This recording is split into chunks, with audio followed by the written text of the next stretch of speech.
I was just an insecure, scared kid. And the only way I could find myself was through putting myself through the worst thing possible. My biggest advice to give everybody in the world is, like I say, we live in an external world. Everything is you got to see it, touch it, it's external.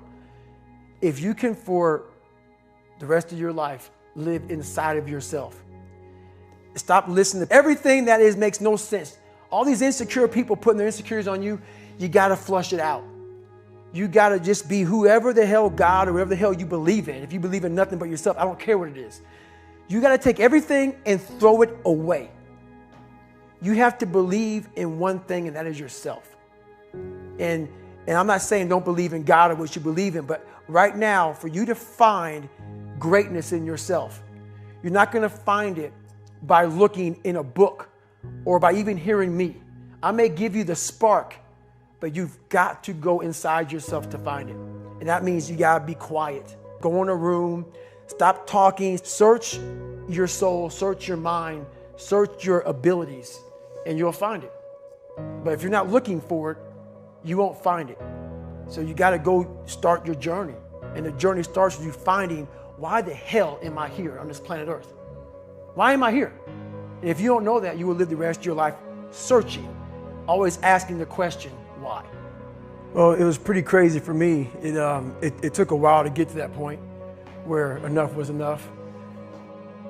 What happened, I came home one night from work spraying for cockroaches. And long story short, I turned on the Discovery Channel. I saw some guys going through Navy SEAL training. And they were going through Hell Week, and they were getting their ass just beat. You know, in and out of the water, guys ringing the bell. They were just suffering. And I was weighing like 297 pounds. And I had to make a change in my life. You know, I was at an all-time low, and I wasn't going anywhere. And I was exactly what everybody said I was going to be, which was nothing. So I had to make a change. No one was helping me out. My dad made my mom kind of irregular. So she worked 3 jobs, went to college full time, so she was never around. One time this person drew a picture of me and said, "We're gonna kill you," on my Spanish notebook. And I took it to my principal. And my principal said, "They spelled Niger." That was the best advice he can give me.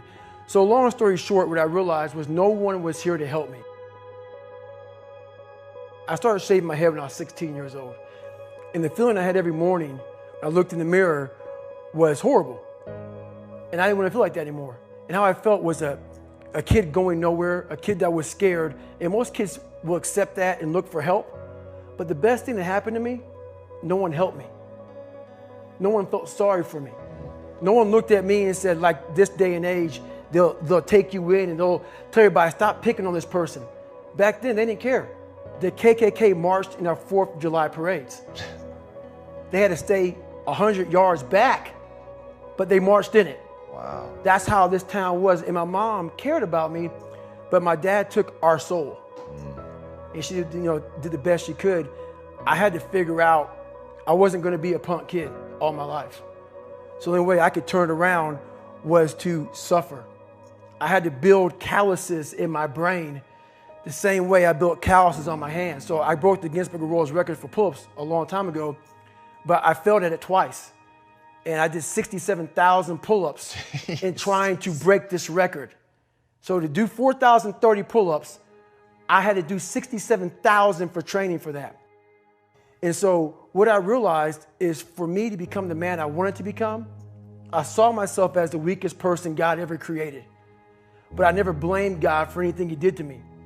So I wanted to change that to be the hardest man ever created. Am I that? I don't know, but you had to have a goal. Right. And my goal when I was sitting there, not going to school, being bullied, having no self-esteem, my goal was the only person that's going to turn this person around is me. The only way I can turn it around is put myself through the worst things possible a human being can ever endure. And that'd be the only way that I can build this brain to handle anything that comes in front of it, callousing my mind through pain and suffering. In the end, what would your advice be to that 16-year-old kid who's staring in the mirror, does not like what he sees, but is still running from adversity?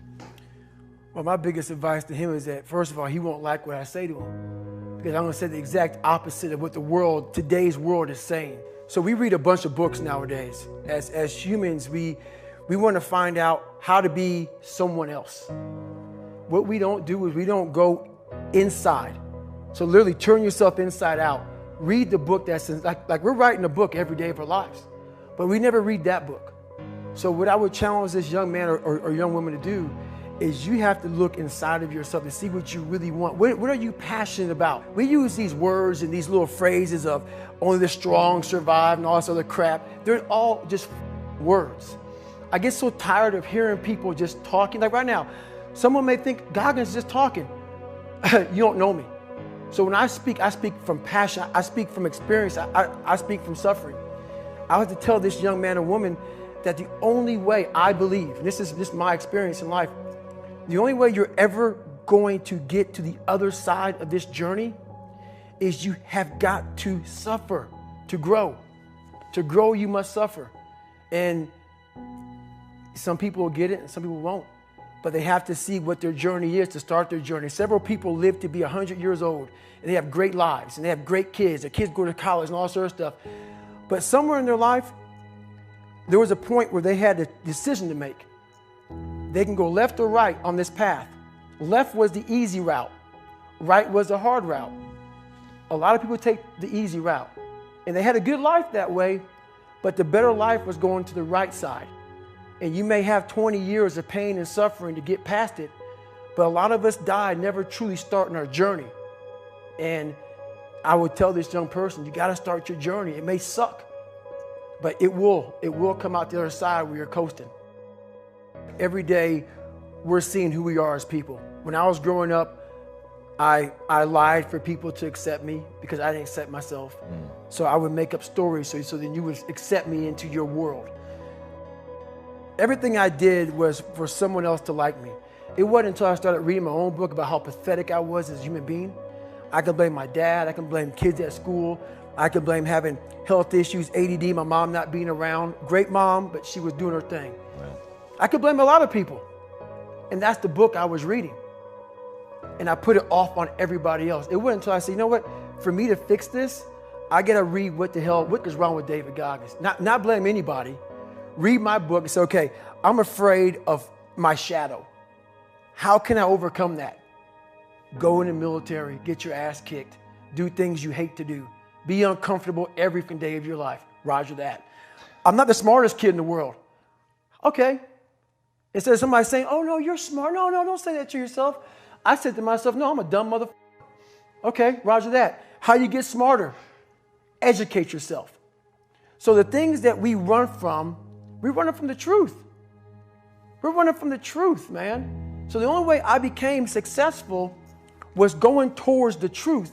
As painful and as brutal as it is, it changed me.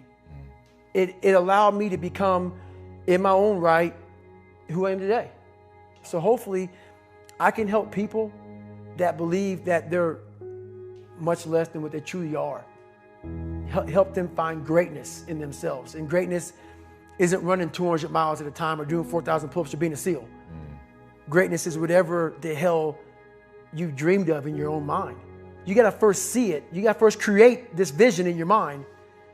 And then that's when I come into play. Once you create this vision in your mind, it's how am I going to get there now? And that's when I come into play. But first you got to create your own vision. And then it's not external. It's the vision created is inside of you. So until you create that, I'm nobody to you. I'm slowly writing a book right now. It's taking me 4 or 5 years because I have so many things to talk about. It's going to be probably several books. But the first book will probably be about my life story, how I came up, and a few lessons learned along the way. But, I have so much to talk about, so much to say, just to give people a lot more than hope.